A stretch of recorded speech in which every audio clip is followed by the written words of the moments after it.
नमस्कार दोस्तों। आज मैं आपके सामने एक फिर से नई कहानी लेकर आया हूँ। मेरी कहानी का शीर्षक है सुंदरता का मूल्य। एक अति सुंदर महिला ने विमान में प्रवेश किया और अपनी सीट की तलाश में नजरें घुमाई। उसने देखा कि उसकी सीट एक ऐसे व्यक्ति के बगल में है जिसके दोनों हाथ ही नहीं है। महिला को उस अपाहिज व्यक्ति के पास बैठने में झिझक हुई। उस सुंदर महिला ने एयर होस्टेस से बोली, मैं इस सीट पर सुविधा पूर्वक यात्रा नहीं कर पाऊंगी क्योंकि साथ की सीट पर जो व्यक्ति बैठा हुआ है उसके दोनों हाथ नहीं है। उस सुंदर महिला ने एयर होस्टेस से सीट बदलने हेतु आग्रह किया। असहज हुई एयर होस्टेस ने पूछा, मैम क्या मुझे कारण बता सकती हैं? सुंदर महिला ने जवाब दिया, मैं ऐसे लोगों को पसंद नहीं करती। मैं ऐसे व्यक्ति के पास बैठकर यात्रा नहीं कर पाऊंगी। दिखने में पढ़ी लिखी और विनम्र प्रतीत होने वाली उस महिला की यह बात सुनकर एयर होस्टेस अचंभित हो गई। महिला ने एक बार फिर से एयर होस्टेस से जोर देकर कहा कि मैं उस सीट पर नहीं बैठ सकती, अतः मुझे कोई दूसरी सीट दिला दीजिए। एयर होस्टेस ने खाली सीट की तलाश में चारों ओर नजरें घुमाई पर कोई सीट खाली नहीं दिखी। एयर होस्टेस ने महिला से कहा कि मैडम, इस इकोनॉमी क्लास में कोई सीट खाली नहीं है, किंतु यात्रियों की सुविधा का ध्यान रखना हमारा दायित्व है, अतः मैं विमान के कप्तान से बात करती हूँ। कृपया तब तक आप थोड़ा धैर्य बनाए रखें। ऐसा कहकर होस्टेस कप्तान से बात करने चली गई।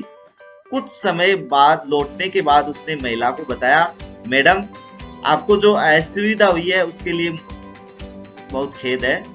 इस पूरे विमान में केवल एक सीट खाली है और वह प्रथम श्रेणी में है। मैंने हमारी टीम से बात की और हमने एक असाधारण निर्णय लिया है।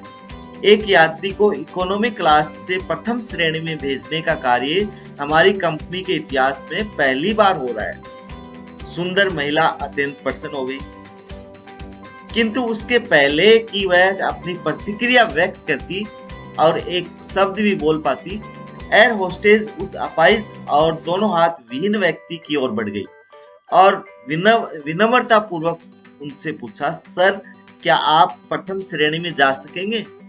क्योंकि हम नहीं चाहते कि आप एक अशिष्ट यात्री के साथ यात्रा करके परेशान हो। यह बात सुनकर सभी यात्रियों ने ताली बजाकर इस निर्णय का स्वागत किया।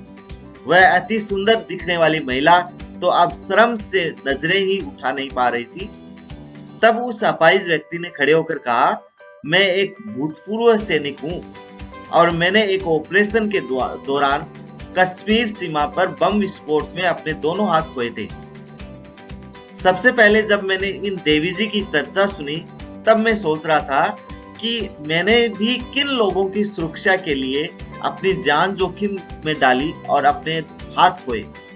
लेकिन जब आप सभी की प्रतिक्रिया देखी तो अब अपने आप पर गर्व महसूस हो रहा है कि मैंने अपने देश और देशवासियों की खातिर अपने दोनों हाथ खोए। और इतना कहकर वह प्रथम श्रेणी में चले गई।